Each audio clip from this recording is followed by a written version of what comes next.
Well, hello there, ladies and gentlemen. My name is Viact and I welcome you all to a brand new episode of Topic of the Week. In this week's episode, I'm gonna talk about how Kotaku and Polygon messed up big time with their Yooka-Laylee articles. And that actually just happens to be the headline for an article that I wrote 3 days ago. Anyhow, I decided to make a video on the subject as well, due to the fact that I've been given some new information on the topic. But I thought that it could be a good idea to take everything from the start and just walk you guys through everything step by step, because some of you might not even know what this is all about, so please allow me to do so. Well, for starter, let me give you a brief introduction of Playtonic Games Yooka-Laylee. Well, it's a platforming adventure game and it's made by the creative talent behind Banjo-Kazooie and Donkey Kong Country.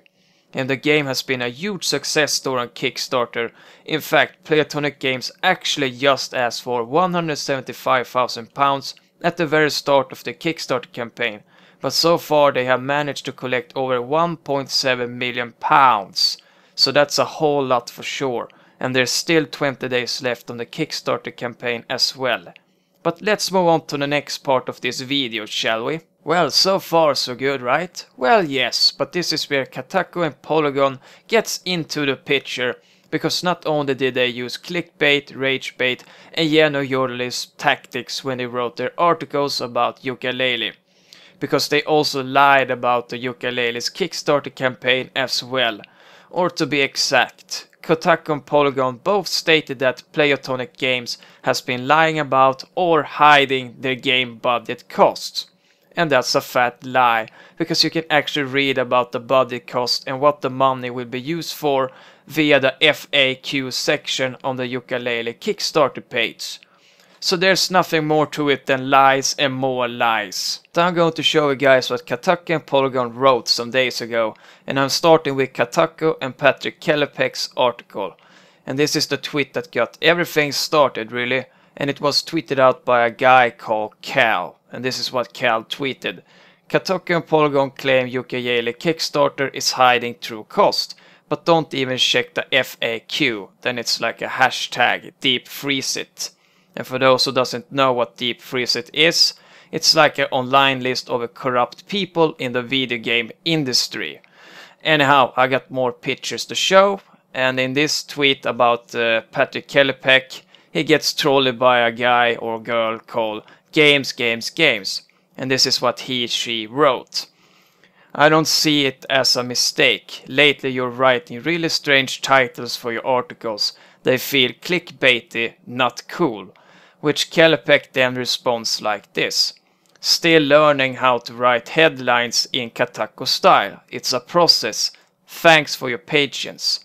And here comes the killing blow by Games. What's the Kotaku style? Clickbait or something else? Then King of Bros goes on and making fun of Kotaku and Double Fine's Broken Age, which you can see in this picture here, where King of Bros basically makes fun of them, like I said. And well, if you're familiar with Double Fine's Broken Age, then you know that they messed up their Kickstarter budget pretty hard.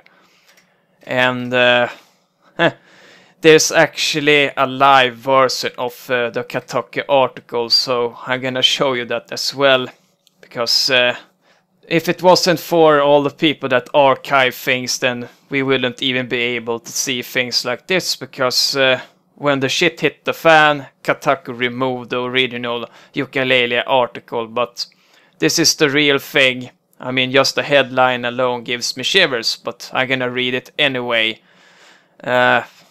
And you got it right here. Word reading. Some Kickstarters are lying about game budgets. And that's a lie, because they have a big picture on Yooka-Laylee here, as you can see, so it speaks for itself, really. Now it's time for Katie Chironis' Polygon article about Yooka-Laylee, and this is what she wrote, and I have actually highlighted the important parts, by the way. Anyhow, here we go. Right now, passionate, optimistic backers who want to see their favorite old franchises return to life are being misled right and left about the real cost behind the game. campaigns like Yooka-Laylee. The amount asked for essentially has nothing to do with the real cost of making the game. And this is the actual Polygon article by Katie Chironis.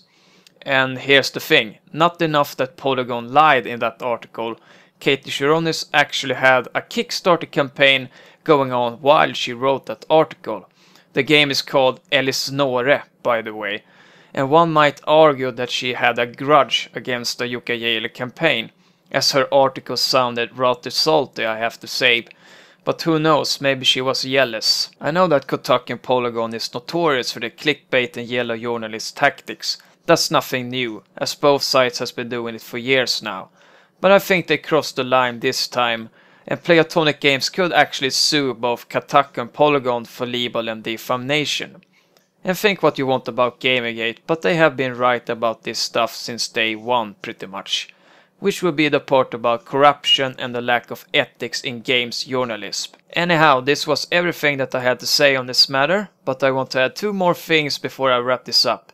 If we have made any errors or faulty headline titles for our articles, we always apologize for it and correct the errors as soon as we have spotted them, or if someone else has spotted them and pointed it out for us. Anyhow, the last thing that I want to say is it's actually a recommendation, because Niche Gamer has done a really good 2-part interview with the veteran and legendary game creator Dennis Stayak. And how is that interview relevant to this topic, you might ask yourself? Well, it's because Dennis talks about Kotaku's The X-Men Destiny article, a game which got really badly hurt thanks to Kotaku's article.